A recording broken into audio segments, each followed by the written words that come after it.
How much do you need to be making in order to comfortably afford the new 2024 Toyota Land Cruiser 1958?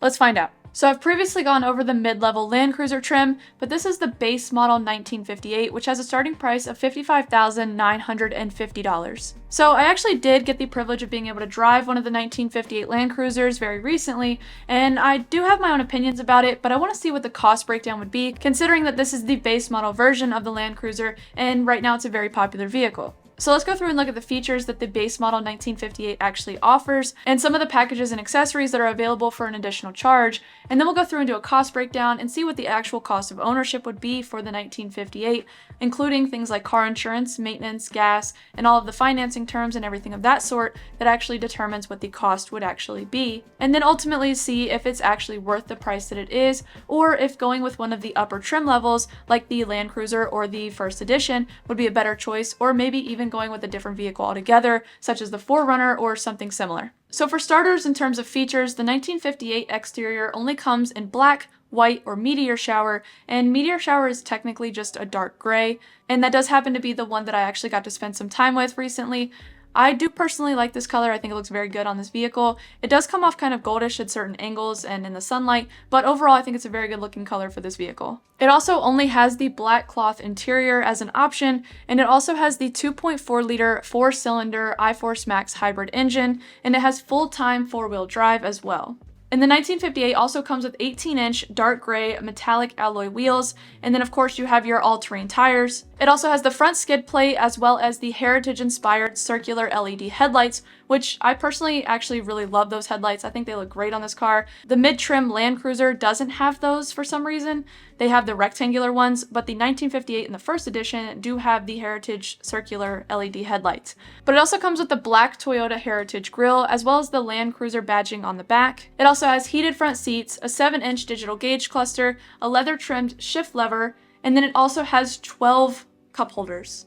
It also has an auto-dimming rearview mirror and 6 USB ports, and an 8-inch multimedia touchscreen display in the center. And this isn't really an important feature, but it also has these circular vents in the front where you can pretty much aim it in any direction you want rather than going only back and forth and up and down, which I thought was a really cool touch that isn't really something that most people would talk about, and just thought I would mention that here. Now, of course, because this is the base model trim, it is lacking quite a few features in my opinion, and they're things that I personally would feel are pretty important, but it may also be the determining factor whether you feel it's a good choice for you, or going for something like the higher trim First Edition, or even the mid-level Land Cruiser, or possibly even a different vehicle altogether. So of course, for starters, the screens are going to be a little bit smaller, so for that center touchscreen, you're going to get an 8-inch display instead of the 12.3-inch display like you would get in the mid-level and top-level Land Cruiser, and then you're also going to get a 7-inch digital gauge cluster instead of a 12.3-inch digital gauge cluster. You're also going to lose out on the head-up display or the center console cooler box that you get as an option on the mid-level version or as a standard in the First Edition Land Cruiser, as well as other features like the wireless charging pad for your phone or the multi-terrain monitor, as well as things like the sunroof or all the way down to the all-weather floor mats or the roof rack or roof rails that you get on the upper trims that I feel might be pretty important for what you would typically use a Land Cruiser for if you are using it for like that off-roading instead of just a daily driver. So that's also something to consider as well. So those are some of the basic features that are offered on the 1958 or not offered in the 1958. But in terms of some of the packages and accessories that you can add on for additional cost, like I said before, say you did want to get the all-weather floor mats in the 1958, that alone would cost you another $228. And even if you just wanted to get the carpet floor mats, that alone would be an additional $179. And then you also have a choice of getting the rock rails, which could also prove to be very important for a Land Cruiser if you plan to take it overlanding. That would also be an additional $990. And if you wanted to get the roof racks, that would be an additional $1,400 of an add-on that you would also have to factor in as well if you wanted to put any of these accessories on the 1958 version. Now, I'd like to mention these accessories and add-ons simply because it's not likely for you to end up at a dealership picking one of these out and it not have anything added on at all. So it is something that you have to factor in because when you're looking at a website and you're looking at the prices that they have listed there, it's probably not likely that it's ever going to come like that at any point. So you also have to factor in the fact that it is going to have some type of add-ons or packages in addition to any dealer markups and fees and anything like that.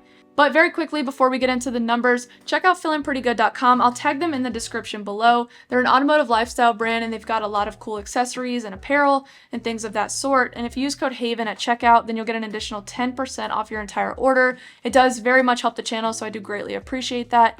And like I said, I will link them in the description below if you want to check them out. Now, in terms of the cost breakdown, like I said, the starting price is $55,950, and it also has a delivery fee of $1,395 as well. And if you add an 8% sales tax, then that's going to be another $4,587.60 in sales tax, which would then bring the total price to $61,932.60 total for the 1958 Land Cruiser. Now, let's say that you were to put a 10% down payment, then that would be $6,193.26 that you'd be putting down as well. And let's say, for example, that you got approved for a 72-month financing, which is a total of 6 years at an 8% APR, then your monthly payments would be about $977.29 a month on average. And in those 6 years alone, you'd pay a total of $14,625.63 in interest. Now, of course, like I always say, that's not everything that goes into the cost of actually owning and maintaining a vehicle, so we have to factor in the other major expenses as well. Like I was saying before, car insurance, which for the Land Cruiser 1958 would be about $2,394 a year, which is about $199.50 a month on average. But keep in mind that those numbers are going to change depending on your age, the state that you live in, your driving history, and a bunch of other factors as well. So just make sure you keep in mind that those numbers are going to fluctuate depending on your personal circumstances. And of course, we also have to factor in gas, which, if you take into consideration that the average person drives about 1,200 miles per month or about 15,000 miles per year, plus the average current cost of premium gas today, and yes, I did say premium, the Land Cruiser does actually take premium gas, which I was a little bit surprised on. I did think it took regular, so that's something to consider as well. But under those conditions, the Land Cruiser would cost about $224.50 a month for your average gas cost. Now, in terms of maintenance, and this is excluding Toyota Care for the first 2 years, if you did not have that, this is just to give you an example, then you'd be looking at about $1,198.60 a year, which is about $99.88 a month on average for your maintenance cost. Now, let's say that you added all these monthly costs together, then you'd be looking at about $1,501.17 a month on average for the Land Cruiser 1958. Now, let's say that you wanted to keep that at a comfortable 15% of your average annual income, then that means that you would need to be making about $120,093.87 annually in order to keep it at that comfortable 15% of your average annual income. And just to put that in perspective for you, if you were to pay those same monthly costs every single month for the entire 72 months that you're financing, plus that original 10% down payment, then that means that in those 6 years alone during your financing terms, you would pay a total of $114,277.74 in those 6 years for the 2024 Toyota Land Cruiser 1958. So of course, all of these numbers are very subject to change, like I said, but this is just to kind of give you an overall breakdown of what it would look like on a very estimated scale with the average numbers and the average rates to kind of see what it would look like if you were to finance this yourself. And obviously there would be some adjustments based on your circumstances and your gas usage and your car insurance rates and even your usage in terms of how your maintenance would land. But this does give you a pretty good idea. Also, considering the numbers we're looking at are not including any upgrades or packages or anything of that sort. But ultimately the question still stands, do you feel like the 1958 base Land Cruiser is worth the price that it is? Now, me personally, I would prefer the first edition because I do prefer all the bells and whistles on the interior and stuff like that. But if you're only using it for overlanding and off-roading and only want the base of everything, and don't really need all the bells and whistles or care for those, then I could see the 1958 being very useful to a lot of people. But let me know in the comments below if you think it's worth it for the price, or if you think the first edition or even the mid-level Land Cruiser is a better option, or if even going to something like the 4Runner or something similar would be a better choice instead. And if you like this video, please like and subscribe, and let me know what you want to see next.